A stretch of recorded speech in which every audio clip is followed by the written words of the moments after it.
Halo semuanya, Assalamualaikum warahmatullahi wabarakatuh. Sebelumnya, perkenalkan nama aku Salma. Aku mahasiswi dari program studi kita Days Bahasa Inggris di Universitas Negeri Islam Palangkaraya.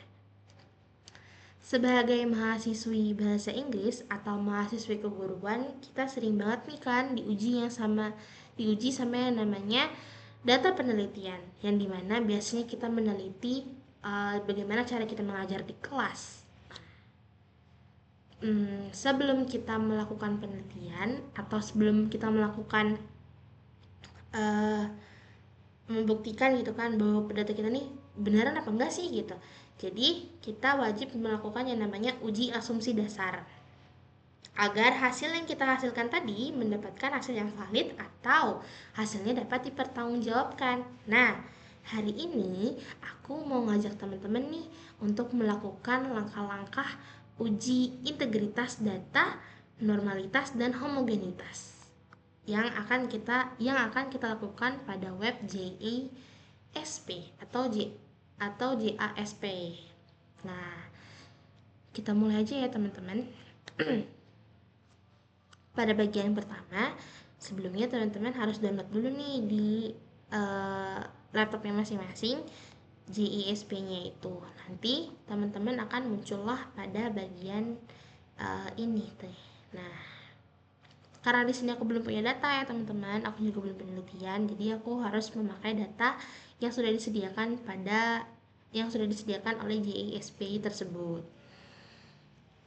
Caranya gimana cari datanya? Cara datanya gini teman-teman.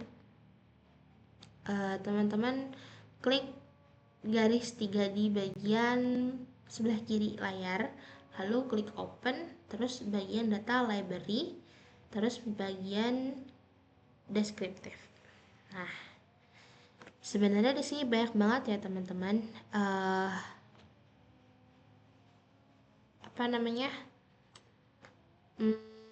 Data-datanya mau dipakai yang mana gitu kan, tapi karena aku cuman mau nguji satu aja, jadi aku pakai yang bagian slip. Setelah kita buka, oke. Ini karena tadi udah nyoba-nyoba. Tadi aku sebelumnya udah nyoba-nyoba juga, tapi sebenarnya kita ulang dari awal ya, supaya kita sama-sama paham, karena aku juga sambil belajar dan teman-teman juga nonton video ini sambil belajar gitu. Jadi setelah kita buka kayak gini, kita lihat di bagian bar atas ini. Bagian bar atas ini banyak pilihannya kan, tapi kita cuman berfokus sama 2 pilihan nih malam ini gitu. Jadi kita klik di bagian deskriptif, lalu kita masuk ke bagian deskriptif statistik. Setelah masuk ke bagian deskriptif statistik, nah ada yang namanya di sebelah panel ini data ekstra grup gitu kan, ekstra grup dan ID. Nah, data ekstranya kita pindahkan ke bagian variables, lalu data grupnya kita pindahkan ke bagian split. Nah, tersisalah data ID di bagian deskriptif statistik tadi. Oke, setelah itu kita akan melakukan yang namanya check outliner. Fungsinya apa sih check outliner itu? Nah, check outliner itu supaya kita tahu nih, ada nggak sih data yang salah input dari data kita tadi.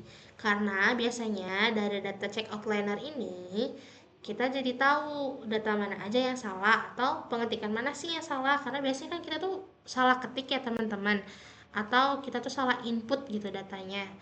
Nah, pada bagian ini aku mau ngajak teman-teman untuk cek di data outliner itu kita ada pensial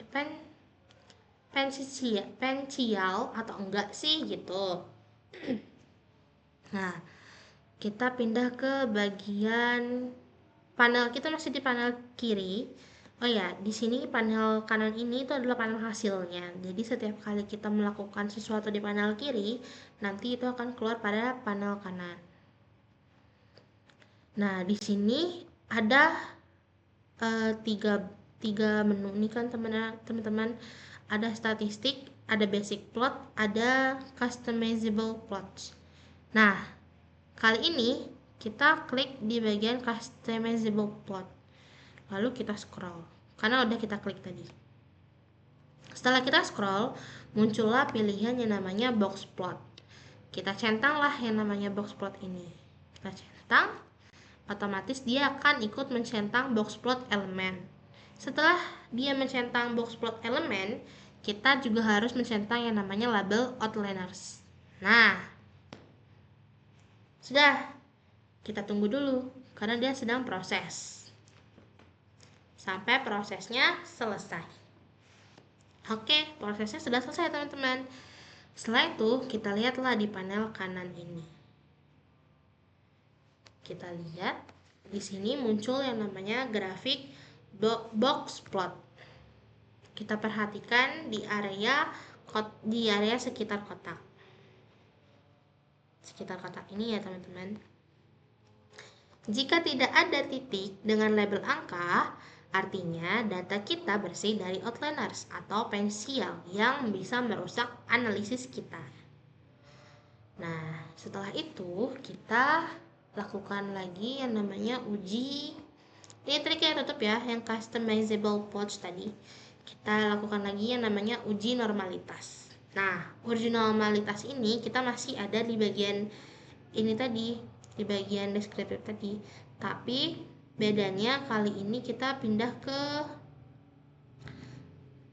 bagian Shapiro Wheel. Tapi disclaimer dulu ya teman-teman, aku nggak tahu ini sama atau enggak, tapi untuk tampilan di laptop aku itu nggak ada yang namanya pilihan Shapiro Wheel.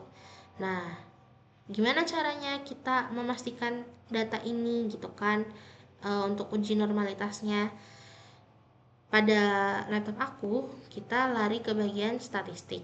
Setelah itu kita scroll ke bawah, lalu ada di bagian distribution ada yang namanya skewness, kita checklist dan kurtosis.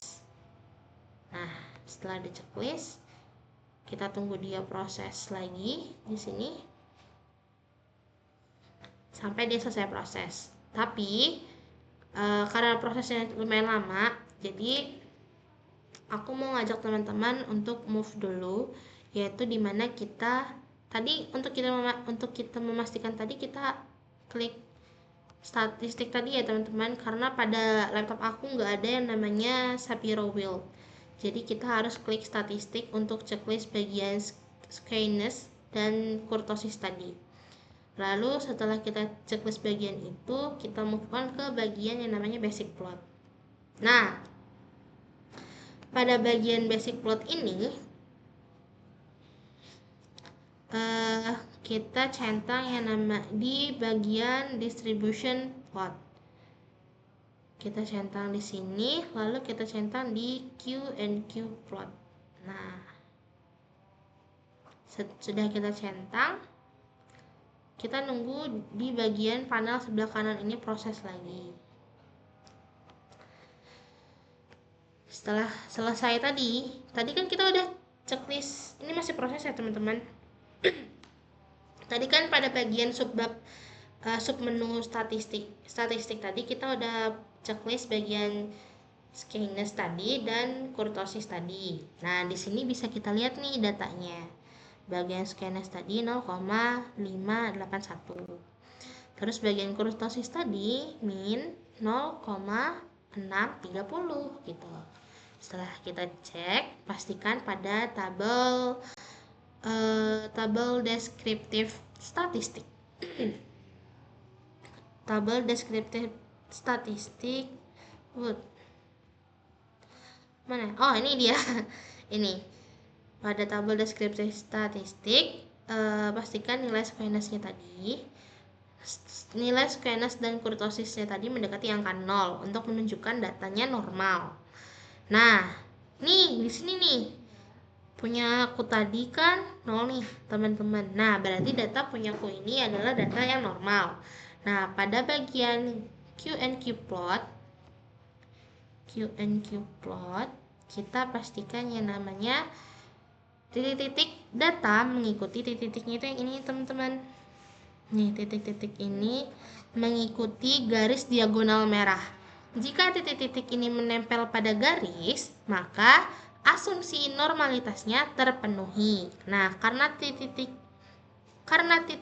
punya aku ini mengikuti garis diagonal merah ini, berarti asumsi normalitas dataku terpenuhi. Nah, dua-duanya ya teman-teman, dua-duanya oke, berarti terpenuhi ya teman-teman. Sekarang kita lanjut ke bagian uji homogenitas.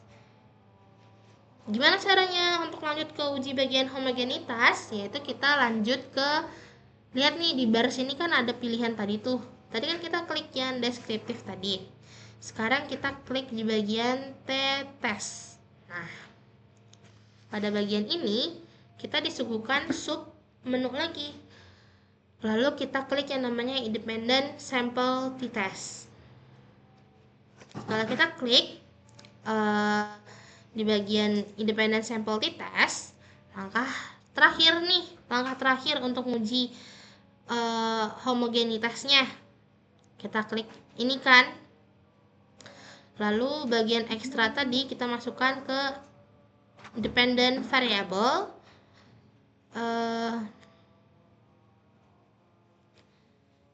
dan grup ini kita masukkan ke bagian grouping variable. Nah, setelah itu masih di panel sebelah kiri, kita scroll ke bawah cari assumption checks, lalu kita checklist yang namanya quality of variances. Kita harus checklist itu teman-teman. Oke. Nah, ini sudah kita checklist, lalu kita move ya ke bagian ini.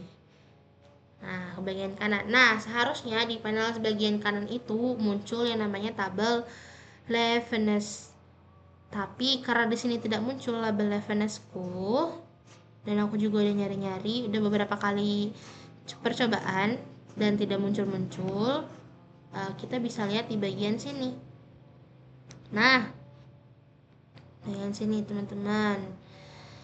Kalau nggak muncul jangan khawatir ya, kita bisa melihat ke tabel deskriptif statistik di awal tadi. Ini kayaknya lagi proses ya teman-teman. Tapi punya aku tadi emang nggak muncul. Nah, kita lihat ke deskriptif statistik ini.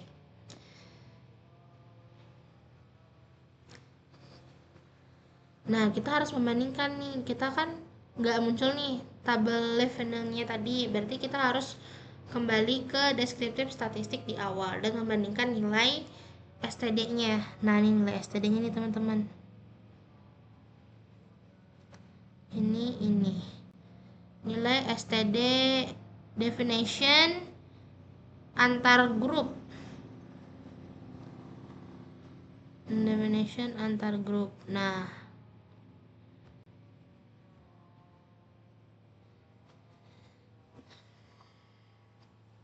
jika perbedaannya tidak ekstrim, ini kan definition antar grup. Ini kan cuman perbedaannya kan cuma antara 1 dan 2 aja kan teman-teman. Jika perbedaannya tidak ekstrim, varians data biasanya dianggap setara. Nah, karena cuman perbedaannya antara 1,789 dan 2,002. Berarti dianggap setara.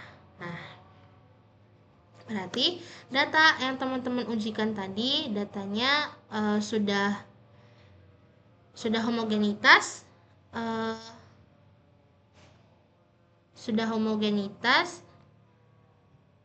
normalitas, juga terbebas dari outliner.